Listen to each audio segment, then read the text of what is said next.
तुम्ही पण नीट 2025 ची एक्झाम दिली असेल, त्याचा रिझल्ट चेक केला असेल आणि तुम्हाला जर राज्यामध्ये जे आहे ते प्रायव्हेट BDS कॉलेजमध्ये कॅटेगरीच्या फीसमध्ये किंवा जे काही मुलींसाठी फ्री एज्युकेशन लागू झालेलं आहे 2024 पासून, तर त्याच्या थ्रू एकदम फ्री फीसमध्ये जर ऍडमिशन करायचं असेल BDSच्या प्रायव्हेट कॉलेजमध्ये, तर आज या छोट्याशा चॅनलवर छोट्याशा व्हिडिओमध्ये मी तुमच्याबरोबर BDS प्रायव्हेट कॉलेजचा एक्सपेक्टेड जो ऑल इंडिया रँक नुसार कट ऑफ किती जाऊ शकतो, म्हणजेच नीट रिझल्ट मध्ये तुमचा किती ऑल इंडिया रँक कोणत्या कॅटेगरीमधून आल्यावर तुम्हाला एक प्रायव्हेट कॉलेज जे आहे ते BDSचं कॅटेगरीच्या आणि गर्ल्स फ्री एज्युकेशन मधून अलॉटमेंट होऊ शकतं.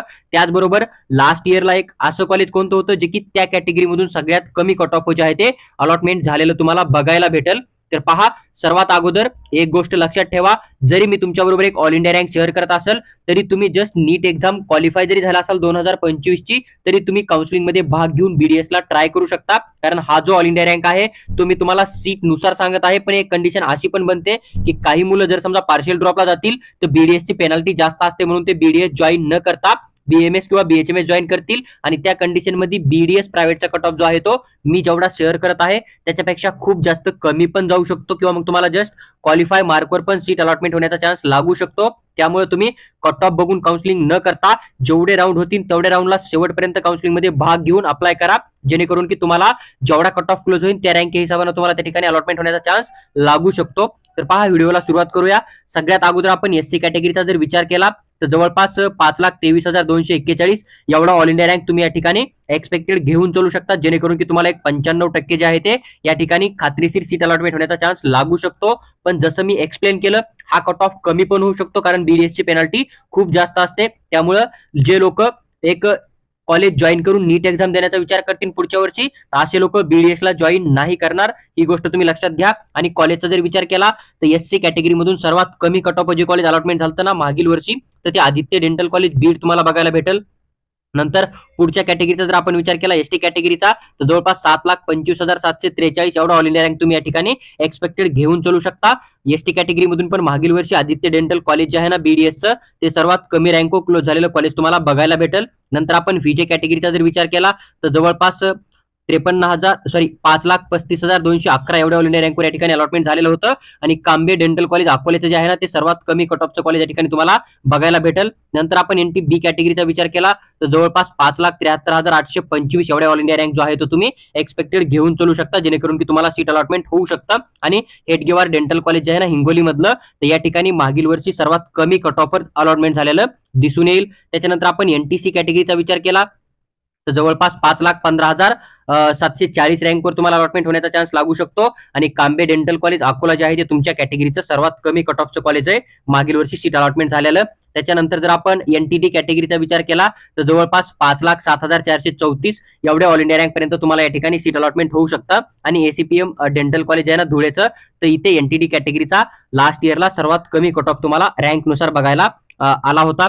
त्यानंतर जर आपण पुढच्या कॅटेगरीचा विचार केला, जी की आपली ACBC नवीन रिझर्वेशन मधली कॅटेगरी आहे, तर जवळपास तुमचा रँक जर 7 लाखाच्या आसपास असेल तरी तुम्हाला एक BDSचं प्रायव्हेट कॉलेज जे आहे ते कॅटेगरीच्या फीस मधून किंवा मग गर्ल्स फ्री एज्युकेशन मधून 100% अलॉटमेंट होऊ शकतं. आणि EYWS जे कॉलेज आहे ना अमरावतीचं जे काय प्रायव्हेट डेंटल कॉलेज आहे ना, तर या ठिकाणी तुम्हाला सीट अलॉटमेंट होऊ शकतं. पण नावामध्ये थोडं करेक्शन करून घ्या, हे नाव या ठिकाणी थोडं मिसमॅच होत आहे. तर अमरावतीचं जे काय एक सेमी गव्हर्नमेंट कॉलेज आहे ना, तर या ठिकाणी तुम्हाला सीट अलॉटमेंट लास्ट इयर सर्वात कमी रँक झालं होतं ACBC कॅटेगरी मधून.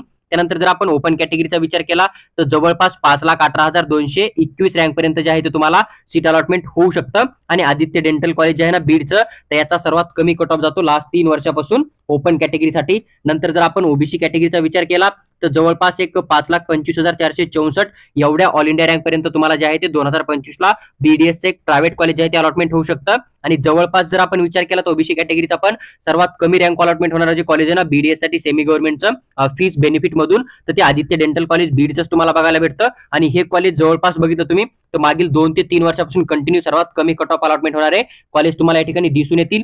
जर तुम्ही IQ कोटा किंवा मॅनेजमेंट NRI कोट्यामधून ऍडमिशन करायचा विचार करतात तर तुम्ही फक्त नीट एक्झाम क्वालिफाय जरी केली असेल तरी तुम्हाला या ठिकाणी 100% सीट अलॉटमेंट होऊ शकतं. आणि ज्या काय बाकीच्या कॅटेगरी डिफेन्स मधल्या असतील किंवा मग फिजिकल हँडिकॅप असतील, हिल एरिया असतील, तर असं कुठल्याही प्रकारे रिझर्वेशन जे आहे ना ते महाराष्ट्र स्टेटच्या प्रायव्हेट किंवा सेमी गव्हर्नमेंट कॉलेजमध्ये तुम्हाला दिसून येत नाही. त्याबद्दल त्याचा कुठलाही डाटा आम्ही या ठिकाणी जो आहे तो तुमच्याबरोबर शेअर केलेला नाहीये. तुम्हाला जर व्हिडिओ आवडला असेल तर लाईक करा आणि चॅनलला सबस्क्राईब करून आमच्यासोबत जोडून राहा. त्याचबरोबर येणारी प्रत्येक अपडेट क्विक हवे असेल तर तुम्ही आम्हाला व्हॉट्सअपवर मेसेज करा. आम्ही तुमचा कॉन्टॅक्ट नंबर सेव्ह करून आमचा व्हॉट्सअप स्टेटस बघून तुम्हाला ती प्रत्येक अपडेट एकदम एक्झॅक्ट टाइमवर मिळते. किंवा मग आमचा टेलिग्राम किंवा व्हॉट्सअप ग्रुप जॉईन करा. तिथं पण आम्ही येणाऱ्या प्रत्येक अपडेटचा एक डिटेल व्हिडिओ बनवून तुमच्याबरोबर 100% शेअर करू. आणि तुम्हाला जर आमची पेड काउन्सिलिंग जॉईन करणं असेल तर तुम्ही आम्हाला व्हॉट्सअपवर मेसेज टाका पेड काउन्सिलिंग म्हणून. आम्ही तुम्हाला पेड काउन्सिलिंग बद्दल सविस्तर माहिती नक्की शेअर करू. त्याचबरोबर जर तुम्हाला दुसऱ्या कोर्सचा जर कट ऑफ बघायचा असेल एमबीबीएस गव्हर्नमेंट प्रायव्हेटचा किंवा मग बीएमएसचा तर तुम्ही चॅनलला सबस्क्राईब करा आणि चॅनलच्या प्लेलिस्ट मध्ये जाऊन किंवा चॅनलच्या व्हिडिओ सेक्शन मध्ये जाऊन चेक करा. तुम्हाला तिथं बाकी कोर्सचे पण आम्ही एक्सपेक्टेड कट ऑफ जे आहेत ते अपलोड केले आहेत. त्याचबरोबर जेवढे काही कॉलेज आहेत एमबीबीएसचे बीडीएसचे त्यांचे फी स्ट्रक्चर पण अपलोड केले आहेत. आणि येणाऱ्या काळामध्ये आम्ही बाकीचे कॉलेज बाकी आहेत त्यांचे पण फी स्ट्रक्चर अपलोड करणार आहोत. तर तुम्ही चॅनलला सबस्क्राईब करून आमच्यासोबत नक्की जोडून राहा.